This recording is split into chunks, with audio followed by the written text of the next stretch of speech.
Next on Worcester News Tonight, hundreds gather in downtown Worcester to remember those who have lost their lives to opioid addiction. Plus, rescue efforts continue to help those affected by Hurricane Harvey. How a local shelter is helping animals in need.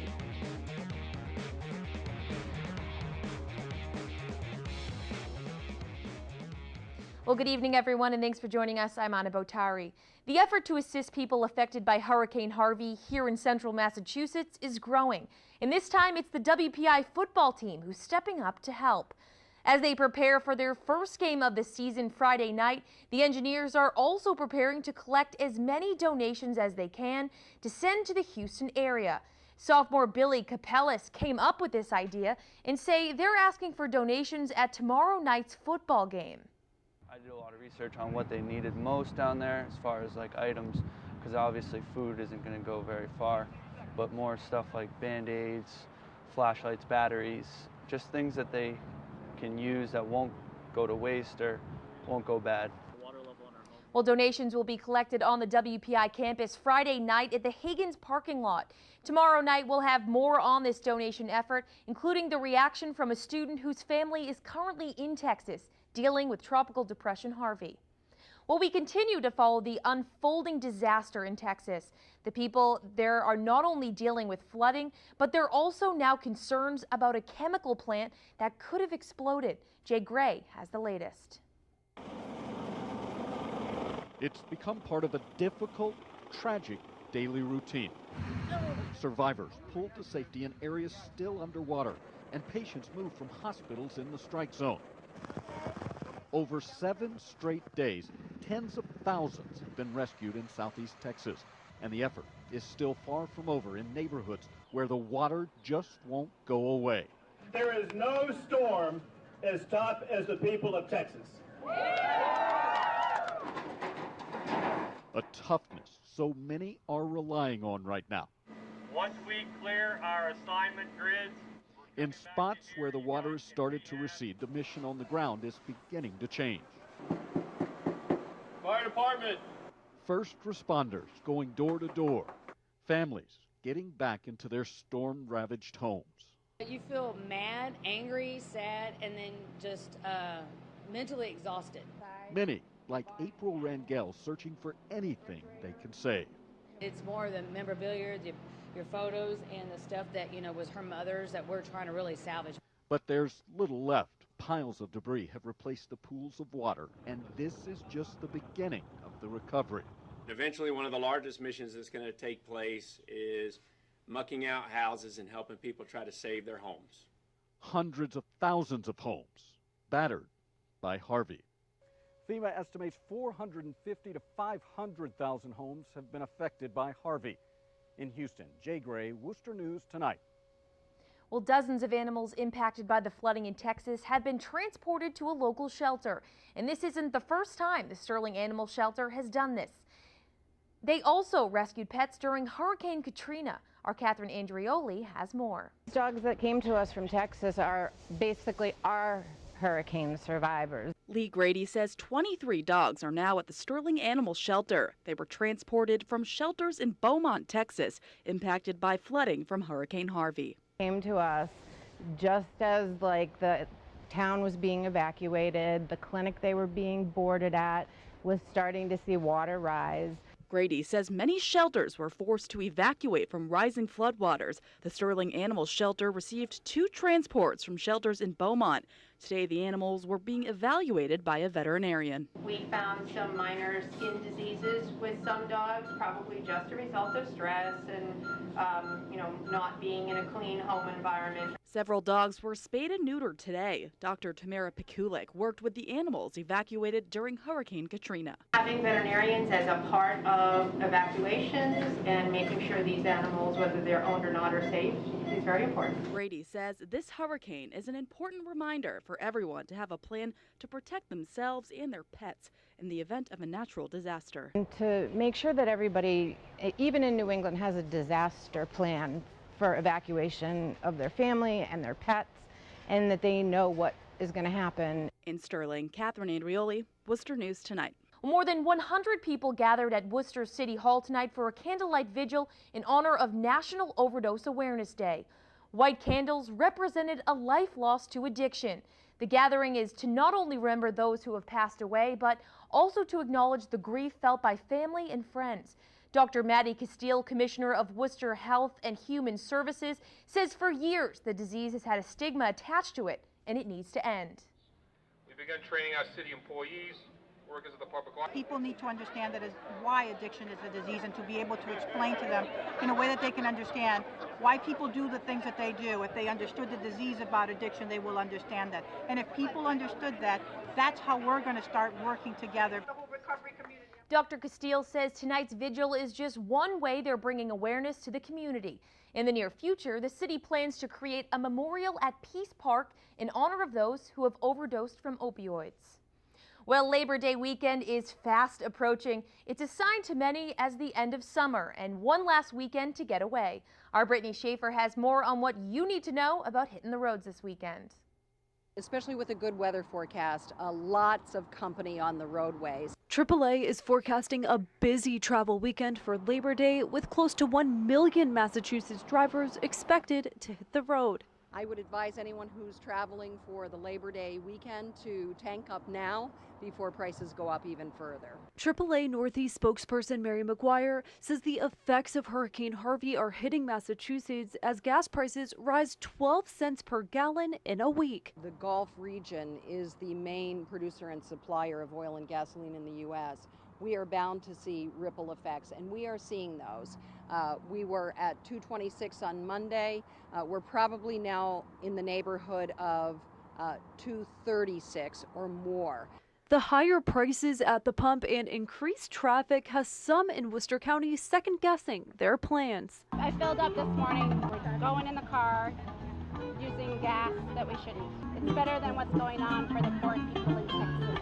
Monday, probably traveling out to the Berkshires to go to Matsumoka and go for a hike and taking all of that roads on the way back. If the bus is off the route, as the taxi or Uber or Lyft ain't around, and I'm not, I'll probably be walking it. Sitting around the house because I got 4 lovely daughters. I'd rather sit around them than to travel. McGuire says while gas prices may keep going up for a few more days, Massachusetts should see them drop in the next couple of weeks. Historically, what we see with hurricanes is that the increases at the pump are dramatic but brief, and most likely we'll see prices recede and head back down after the busy Labor Day weekend is over. Now, McGuire says the popular travel times are going to be tonight into Friday morning and then again on Monday night into Tuesday morning. She says the popular destinations in Massachusetts will, no surprise, be Cape Cod and the Berkshires. Brittany Schaefer, Worcester News Tonight. Well, new details tonight in the investigation of a man accused of kidnapping a 7-year-old girl and throwing her off a bridge. Joshua Hubert is now facing a new charge. Our Rosalind Flaherty was in court today and has the latest. Joshua Hubert, the man who police say threw a 7-year-old girl off a bridge, now faces an attempted murder charge. Hubert was back in court Thursday where prosecutors revealed he's known the girl her entire life. The defendant and her father have been lifelong friends since they were in 4th grade together. Hubert allegedly kidnapped the young girl from her grandparents' home early Sunday morning after attending a cookout. We have evidence in the form of surveillance video of him at approximately 3:30 in the morning. We have an eyewitness that places him on a bridge, on the 290 bridge eastbound shortly after that. Prosecutors say he strangled the girl and threw her off the bridge into Lake Quinsigamond. She was able to swim to a nearby home for help. Knocked on the house of a witness who she immediately, even in that statement, identified the person who did those things to her, including strangling her, identified him by name as the defendant seated before you. The victim's family and the defendant's family left court without talking to reporters. Back up, no comment. Hubert's attorney says his client was at the cookout but denies all charges. He is very concerned with the fact that the child was injured, but he does not know what happened that day. He's a gentleman with no record, has had a great life, has donated a lot of time to community, and now he's sitting in a jail cell with, quite frankly, people that he shouldn't be with. Worcester's city water filtration plant in Holden is sporting a new name. Tonight, the city officially renamed the plant after former longtime DPW Commissioner Robert Moylan. Moylan spent 42 years in the city's DPW, the last 20 as commissioner, before announcing his retirement in 2013. Moylan says he's honored by the rededication. Deeply humbled to have the building put in my name. It will go on in perpetuity, so I'm humbled by that. The city says another reason the water treatment plant was named in Moylan's honor, it's a facility he helped develop, and it was one of the department's key achievements during his time serving as commissioner. Well, in its second year, Powwow Worcester has grown into more than an art festival. Thursday, dozens met behind Elm Street Community School for the chance to play ball with members of New England's favorite soccer team. Our Cam Jandro joins us now and has more. Cam? Anna, Powwow Worcester is now in full swing, and today they kept things rolling with a soccer game and clinic. But it wasn't just any ordinary soccer game. There were a few special guests that joined the action. The New England Revolution and Powwow Worcester kick off a special game of soccer Thursday. Revs player Scott Caldwell and Brad Knighton made an appearance at Worcester's Elm Park Community School. Powwow Worcester's artist manager Jay Anderson hopes events like these helps Worcester's youth. I hope that they see an opportunity to impact people beyond what they normally do. It's not just about putting murals on walls, it's about really engaging the community and getting people excited about the future for our youth here in Worcester. The soccer game was one of 9 art and community events put on by Powwow Worcester. Local soccer players had the opportunity to do drills, meet the mascot, and play alongside the professionals. Anderson says Thursday was an opportunity to bring the worlds of art and sports together. Athletes are artists in their own right, and they're going to be out here doing the same kind of thing, interacting, engaging, having fun with young people. Hopefully we get them on the pitch for a few goals, and hopefully everyone walks away feeling really great and excited about what's happening down here in the Elm Park neighborhood. The clinic was also sponsored by Worcester's Cultural Exchange through soccer. The group says soccer pulls the community together unlike any other sport. Soccer is always special around the world only because you only need a ball.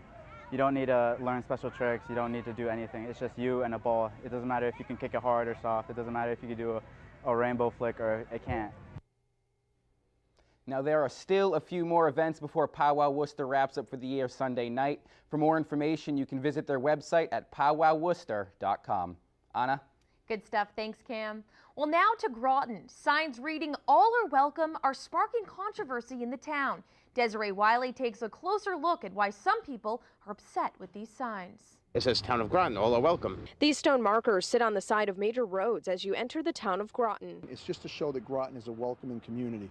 But not everyone who lives here agrees. I did go to the town fathers, asked them to consider the stone and the wording, and asked them just to keep it politically neutral. Jack Sabal has since started a petition that has 13 signatures of residents who'd also like to see the message change to say, "Welcome to Groton." A lot of people felt that that had a political connotation. When we were talking about what to say on these signs, we said, okay, all are welcome. It just seemed like a natural thing. The stones were installed in July after a favorable vote of 140 to 113 during the town's spring meeting. That article was not debated by the public. But residents were aware the article would be discussed. It's listed here in the town's handbook sent to every registered voter. There were 2 people who spoke in favor of it, and then it went to a vote. The town manager says that's not true. It was open to debate before going to vote. Listen. Any questions on Article 17? It then went to a hand vote and passed. It's a positive message. I think it's a nice gesture. I'm supportive.